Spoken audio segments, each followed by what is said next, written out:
قائد اعظم نے جو پاکستان کا خواب دیکھا تھا وہ جاگتے میں دیکھا تھا، سوتے میں دیکھا تھا؟ جاگتے میں دیکھا تھا۔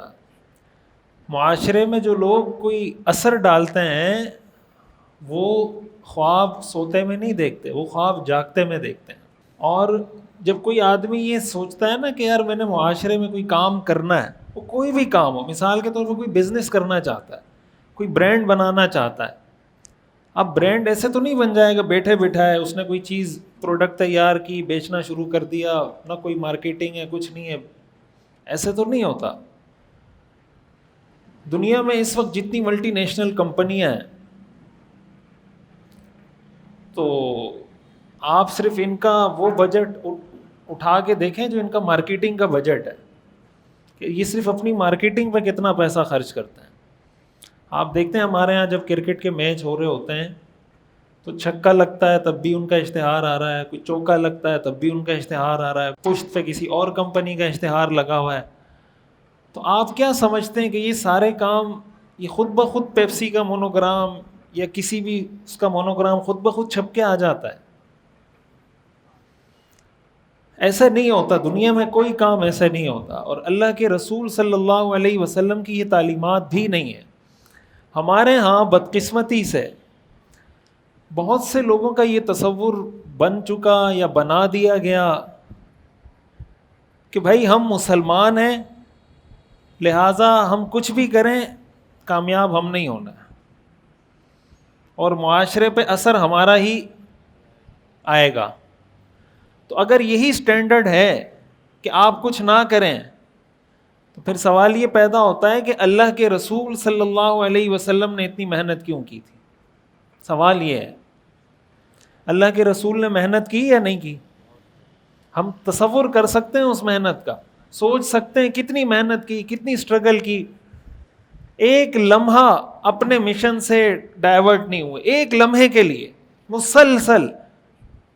میں نے جو سیرت کا ہمارا کورس جو ہمارا یوٹیوب پہ چل رہا ہے نا، اس میں نے 15 وہ سازشیں 15 وہ حربے گنوائے ہیں کہ اسلام کے راستے میں اس زمانے کے کافروں نے کیا کیا رکاوٹیں کھڑی کی، اور حضور علیہ الصلاۃ والسلام نے ہر رکاوٹ کا کیسے توڑ کیا۔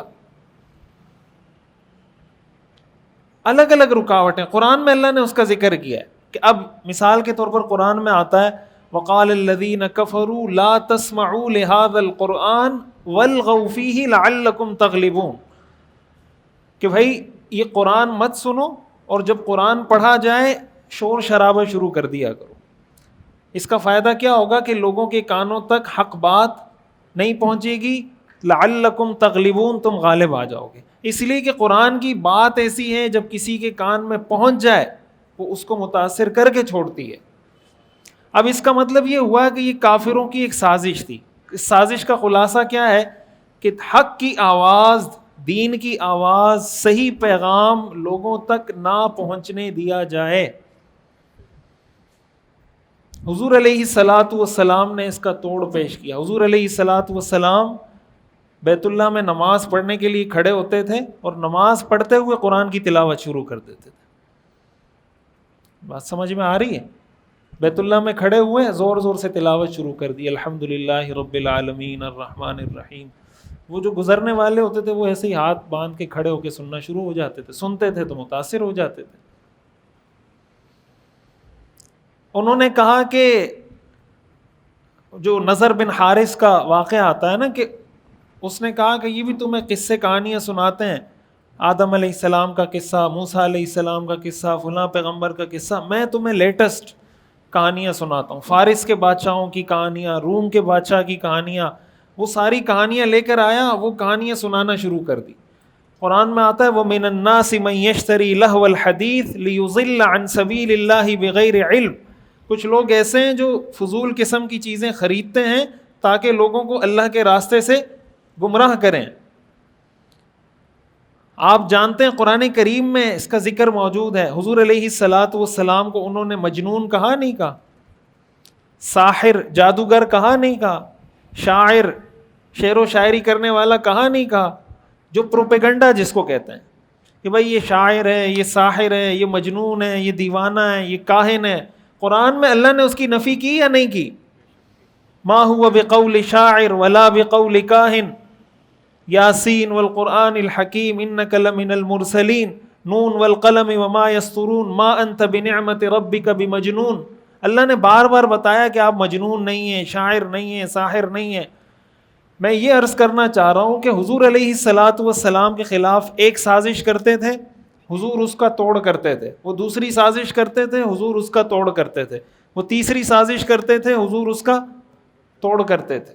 یہ نہیں کہ میں اللہ کا پیغمبر ہوں، اللہ کی مدد میرے ساتھ ہے، یہ جتنی سازشیں بھی کریں یہ ناکام ہوں گے، میں کامیاب ہوں گا. اتنی بات تو حقیقت ہے کہ آخرت کی کامیابی آپ کو ملے گی. لیکن دنیا میں اگر آپ چاہتے ہیں کہ آپ کا پیغام پہنچے، لوگ آپ کے پیغام سے متاثر ہوں، تو پہلا سٹیپ اس کا یہ ہے کہ آپ کو مسلسل کوشش کرنی ہے. دوسرا سٹیپ یہ ہے کہ جو ہرڈلز، جو مشکلات، جو رکاوٹیں آئیں، ان کے لیے آپ نے کوئی توڑ نکالنا ہے کہ بھائی اب یہ رستے میں یہ رکاوٹ ہے، اب میں یہ کام یوں کروں گا. حضور علیہ الصلاۃ والسلام طائف گئے نا. طائف کا واقعہ بڑا مشہور ہے. طائف کیوں گئے تھے حضور؟ اس لیے کہ جب مکہ کے لوگوں کو آپ نے دیکھا دعوت دے کے ہر طرح سے ان کو سمجھایا، لیکن وہ ہر چیز کا توڑ پیش کرتے تھے. حضور علیہ الصلاۃ والسلام نے فرمایا میں کسی ایسی جگہ جاتا ہوں اور لوگوں کو دعوت دیتا ہوں، ہو سکتا ہے وہ ایکسیپٹ کر لیں، پھر ان کا امپیکٹ مکہ کے لوگوں پہ آ جائے گا. طائف گئے. تو طائف کیوں گئے اور طائف میں کیا ہوا حضور کے ساتھ؟ مشہور واقعہ سب نے سن رکھا ہے. حضور علیہ الصلاۃ والسلام آلٹرنیٹ تلاش کر رہے تھے کہ مکہ کے لوگ بات نہیں مان رہے، کسی اور کو جا کے سمجھاتا ہوں. طائف کے لوگوں نے بات نہیں مانی، پھر مکہ آئے. پھر مکہ سے کہاں گئے؟ مدینہ گئے. مدینہ ہجرت کیوں کی تھی؟ اسی وجہ سے کہ پھر مکہ کے لوگوں نے ستانا شروع کیا، تو آپ نے کہا کہ اب کوئی اور آلٹرنیٹ تلاش کرتے ہیں، تو مدینہ چلے گئے. مکہ سے طائف جا رہے ہیں، طائف سے مکہ آ رہے ہیں، پھر مکہ سے اور کئی قبیلے کے لوگوں کو آپ نے کہا. ایک ایک قبیلے کے پاس آپ جا کے کہتے تھے کہ میں چاہتا ہوں کہ میں تمہارے پاس آ جاؤں، کیا تم میری میزبانی کرو گے، مجھے سیکورٹی فراہم کرو گے، میری حفاظت کرو گے؟ ایک ایک قبیلے کے پاس جا کے آپ ملاقاتیں کرتے تھے 1 to 1 ایک ایک قبیلے کے سردار سے کہ مجھے سیکورٹی چاہیے، مجھے تحفظ چاہیے، میں تمہارے یہاں کے پناہ لوں گا، وہاں لوگوں کو دین کی دعوت دوں گا. سب نے ہاتھ کھڑے کر دیے. مدینہ کے لوگوں نے کہا کہ ہم آپ کو سیکورٹی فراہم کریں گے، ہماری ذمہ داری ہے، آپ آئیں، ہم آپ کی ایسے حفاظت کریں گے جیسے ہم اپنے بیوی بچوں کی حفاظت کرتے ہیں. تو آپ علیہ الصلاۃ والسلام مدینہ منورہ چلے گئے. عرض کرنے کا مقصد یہ ہے، یہ جو ہمارے ہاں تصور پایا جاتا ہے نا کہ میں اچھا کام کر رہا ہوں اس لیے، یا میری نیت اچھی ہے اس لیے میں نے ہی کامیاب ہونا ہے. مثال کے طور پر آپ یہ سمجھیں کہ ایک اسکول ہے جو بچوں کو ڈانس سکھا رہا ہے، میوزک کنسرٹ کر رہا ہے، اور جناب فضول قسم کی ایکٹیویٹیز کروا رہا ہے، بے حیائی کو پروموٹ کر رہا ہے. ایک دوسرا اسکول ہے اسلامی اسکول. اب مثال کے طور پر جو اسکول بے حیائی کو پروموٹ کر رہا ہے، انہوں نے اپنی ایجوکیشن کی کوالٹی بھی بہت اچھی رکھی ہوئی ہے، انہوں نے اپنا انوائرمنٹ بھی بہت اچھا رکھا ہوا ہے. اور جو اسلامی اسکول ہے اس کی نہ ایجوکیشن کی کوالٹی، میں یہ نہیں کہہ رہا کہ سارے اسلامی اسکول ایسے، مثال سے سمجھانے کی کوشش کر رہا ہوں. مثال کے طور پر فرض کریں اس کی ایجوکیشن کوالٹی اچھی نہیں ہے، یا ایجوکیشن کوالٹی اچھی ہے انوائرمنٹ اچھا نہیں ہے، یا ٹیچر کوئی بہت زیادہ ایکسپرٹ انہوں نے ہائر نہیں کیے. اب وہ اس کا رونا تو روتا ہے کہ یار میرے بچے بیکن ہاؤس جا رہے ہیں، سٹی اسکول جا رہے ہیں، فلاں جگہ جا رہے ہیں، اسلامی اسکول، حالانکہ میں نے اسلامی اسکول کھولا ہے، یہاں کیوں نہیں آ رہے؟ اب والد کہتا ہے مجھے کوالٹی ایجوکیشن چاہیے. آپ نے جسٹ اسلام کا ٹائٹل تو لگایا ہوا ہے، ایجوکیشن ہے نہیں. اسلامی اسکول کا ٹائٹل تو لگایا ہوا ہے، انوائرمنٹ ہے نہیں. اب آپ کامیابی صرف اس لیے چاہتے ہیں، اسی کو مذہبی کارڈ کہتے ہیں نا. مذہبی کارڈ لوگ سمجھتے ہیں صرف سیاستدان استعمال کرتے ہیں، ہم میں سے ہر آدمی مذہبی کارڈ استعمال کرتا ہے، جہاں جس کو ضرورت پڑتی ہے وہ مذہبی کارڈ استعمال کرتا ہے.